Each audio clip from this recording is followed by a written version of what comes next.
Look at that view. This is Santa Rosa de Lima. Looks like it's the silhouette of Bigfoot.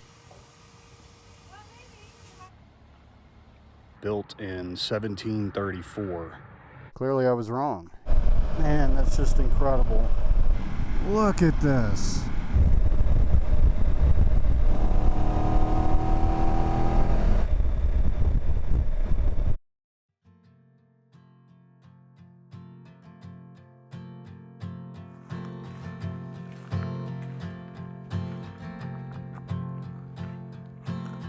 All right, the plan this morning is to ride over to Taos, and then from there, I'm going to ride what's called the high road to Taos, but instead of going to Taos, since I'm already there, I'll be heading south towards Santa Fe.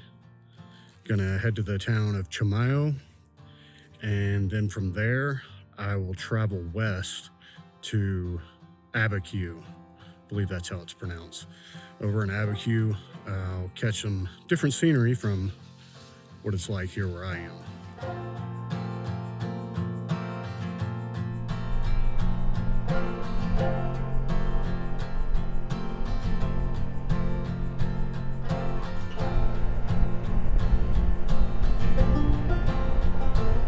Since I featured the route between Angel Fire and Taos in my previous video, I've opted to only include a few clips of that here. If you're interested in that portion of the ride or the Enchanted Circle in general, check out my previous video.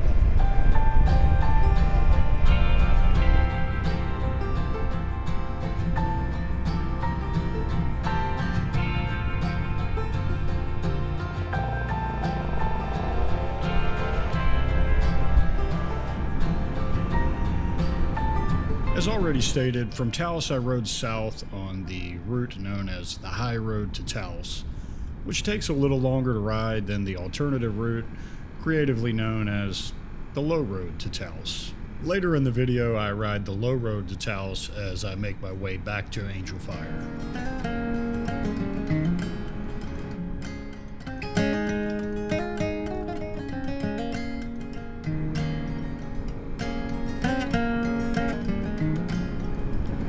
Seen some interesting signs in New Mexico. They've got the one that warns of icy roads, but there's an image on there that, I mean, it looks like it's the silhouette of Bigfoot or Sasquatch, so I'm really not sure what's going on there. And then they also have a sign that says, "Do not throw litter." It doesn't say don't litter, it says do not throw litter. So, does that mean it's okay to drop litter? I just feel like the wording isn't the best there. Oh, look at that view. Boy, that's incredible.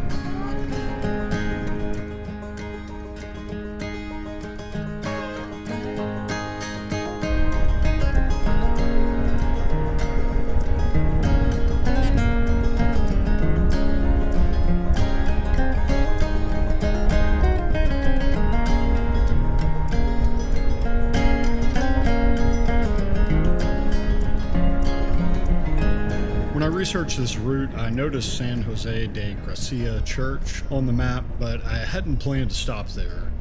Nonetheless, when I saw the 18th century church in person, I had the sudden urge to stop for a closer look.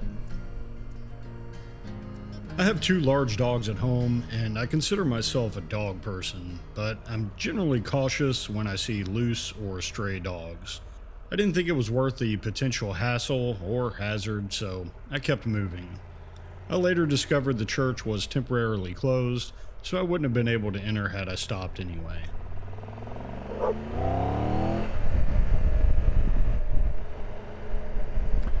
Well, I wanted to visit that, but I'm not going to do that with those 2 dogs hanging around. Not taking the chance of that. Oh well. It happens.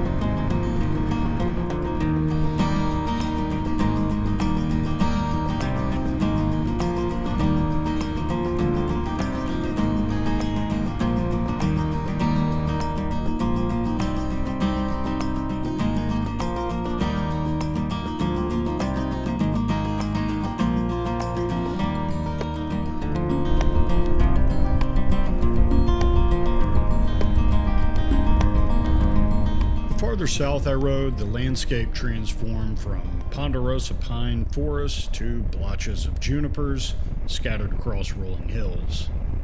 Though I was close to Chamayo, I couldn't resist stopping at a scenic viewpoint.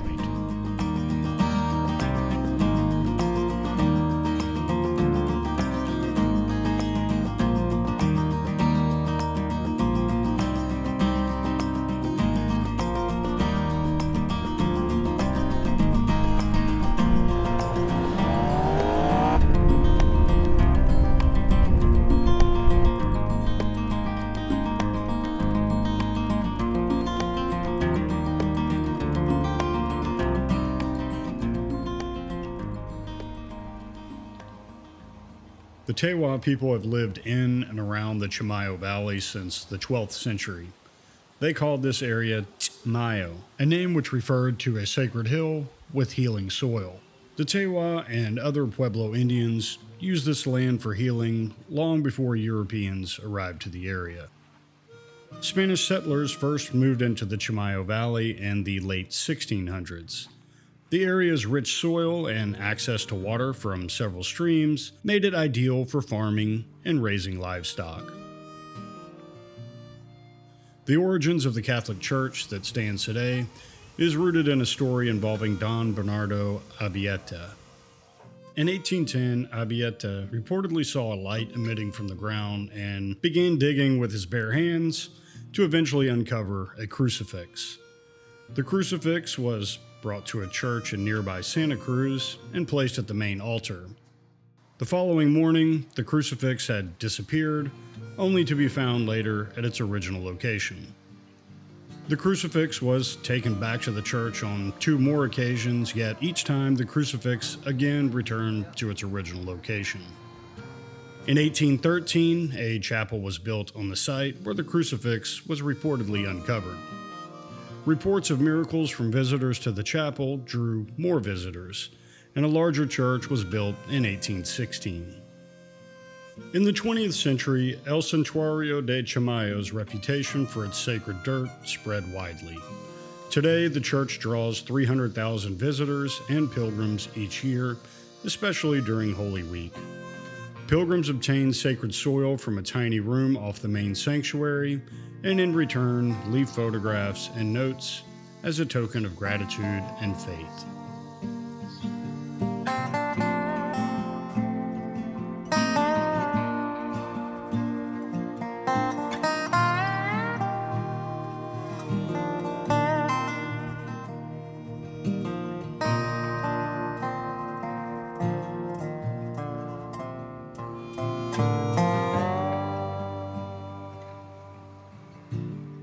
Okay, so I'm all done with Santuario de Chamayo. I think that's how it's pronounced. Pretty neat little site, nice and peaceful. Lots of chapels and some little shops around. Now I'm about to get back on the road and head west to, I believe it's pronounced Abiquiu. So I think that's an hour and a half from here, west of here. Nah, there's a different way. We're gonna go that way.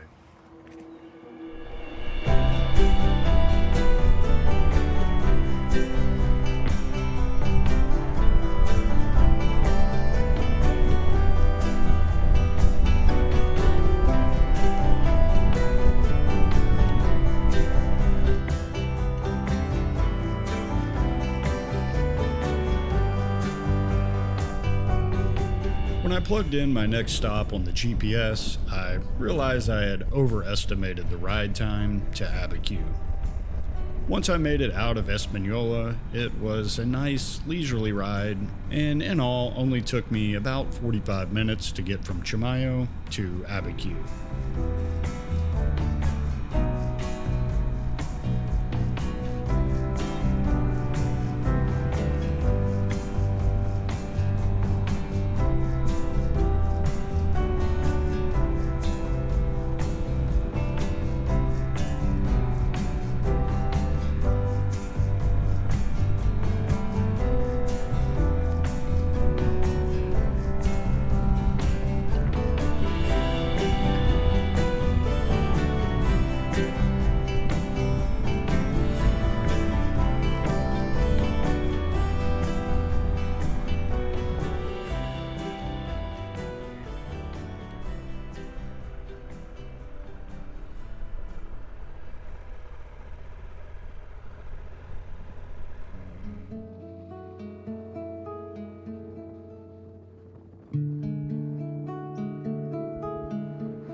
This is Santa Rosa de Lima, the ruins of Santa Roma de Lima, which is a church just east of Abiquiu, New Mexico.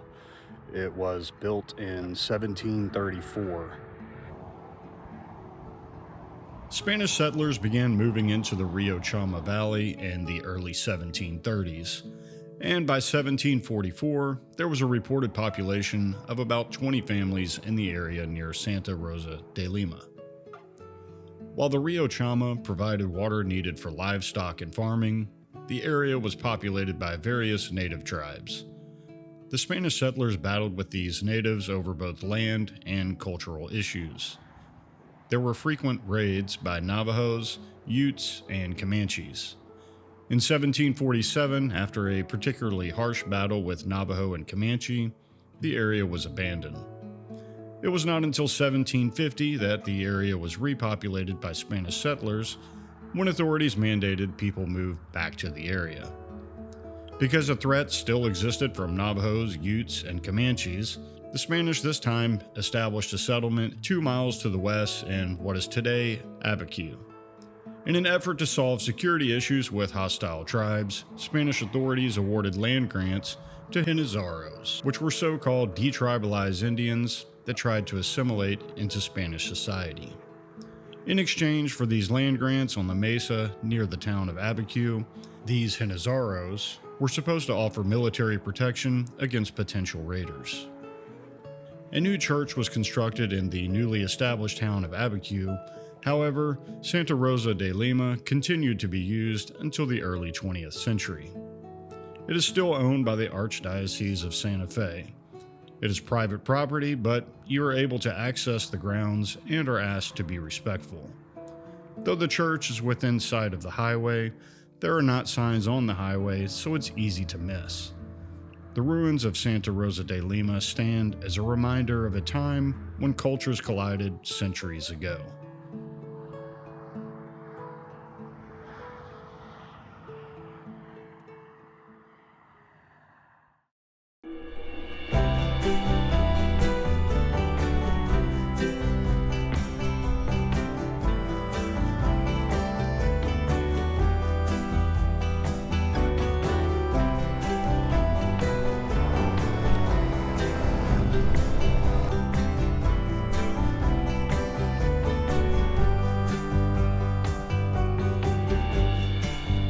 From Santa Rosa de Lima, I rode into Abiquiu to visit the Penitente Morada, but upon my arrival, I was met with disappointment. Well, I didn't realize I wouldn't be able to go up to this. I was under the impression that it was kind of open to the public. Clearly I was wrong. See the no trespassing, no cameras beyond this point. And when I see signs like that, I respect them. In hindsight, I'm not sure why I thought the Morada would be open to the public, but I'm still glad I rode to see it. The Penitente is a brotherhood of Catholics that are unique to northern New Mexico and southern Colorado, at least unique within the United States. The brotherhood emerged because isolated Hispanic Catholic communities in northern New Mexico and southern Colorado needed religious, social, and communal support at a time when the church was nearly absent. In the first 2 centuries of the Penitente's existence, the church sought to suppress the organization. But since the 20th century, the Catholic Church has come to view the brotherhood as an important cultural and devotional tradition.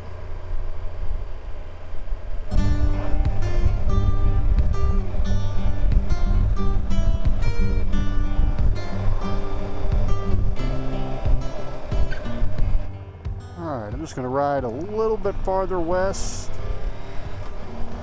just because I love this landscape. Soak a little bit more in before I turn around and head back east for Angel Fire. Man, that's just incredible.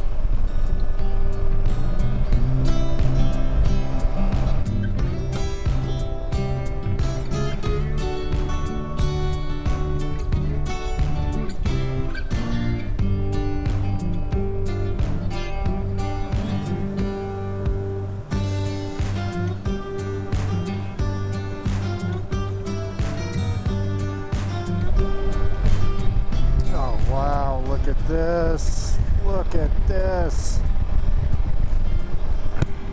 Look at this. Incredible. Abiquiu is most known for being the longtime home of artist Georgia O'Keeffe, who created some of her most famous works while living here. There is a Georgia O'Keeffe Museum in Abiquiu, and visitors are able to tour her home. Today, Abiquiu and the surrounding area is a popular destination for artists.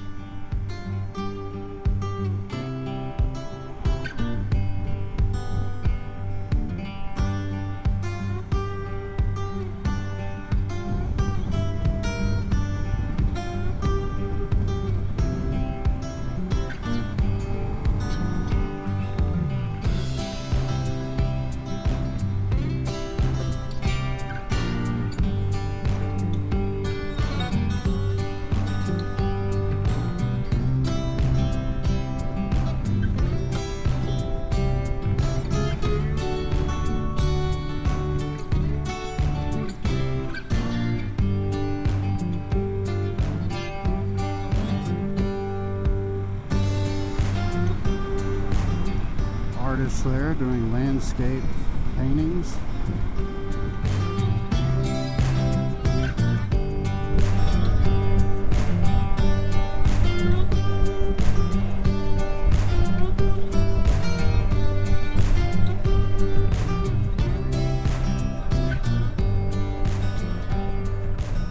Since I took the high road to Taos earlier in the morning, on my return to Angel Fire, I decided to take what's called the low road to Taos to get a glimpse of different scenery, and I was really glad that I took this option.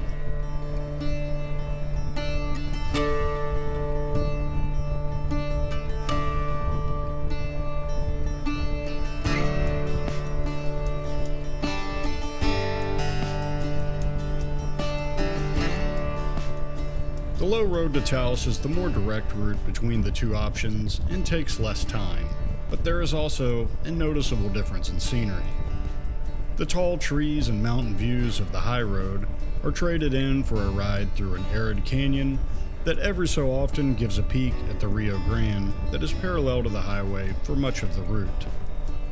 When I hear of canyon riding, I picture endless curves and twists, but that's not what I found on this route. You can easily see on the map that there aren't many curves on this section of highway. Nonetheless, the amazing views make this route well worth the ride.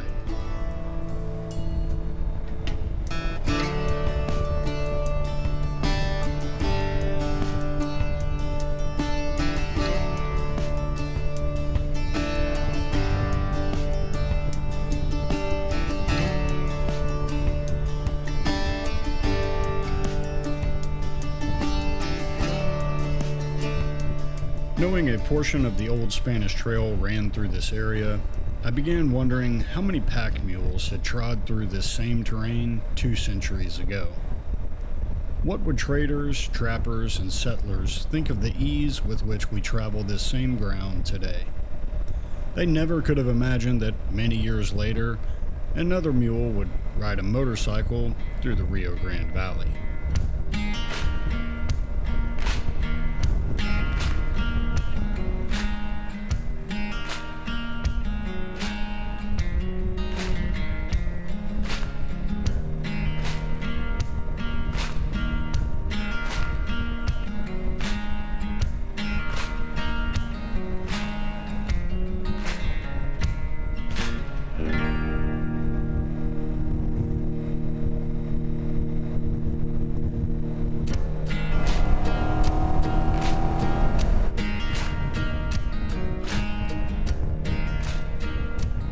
As I neared Taos, the highway exited the canyon, and I found myself on the high plains.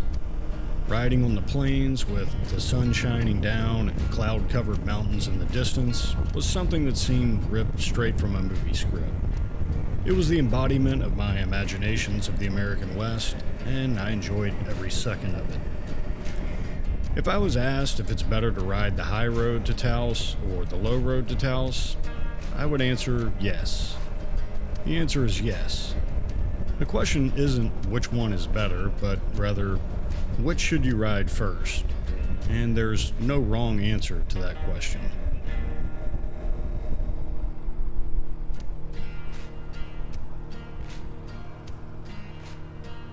Not gonna have that. I thought I was, but apparently not. That sucks. I was kind of looking forward to that. Based off what I saw online, looked promising.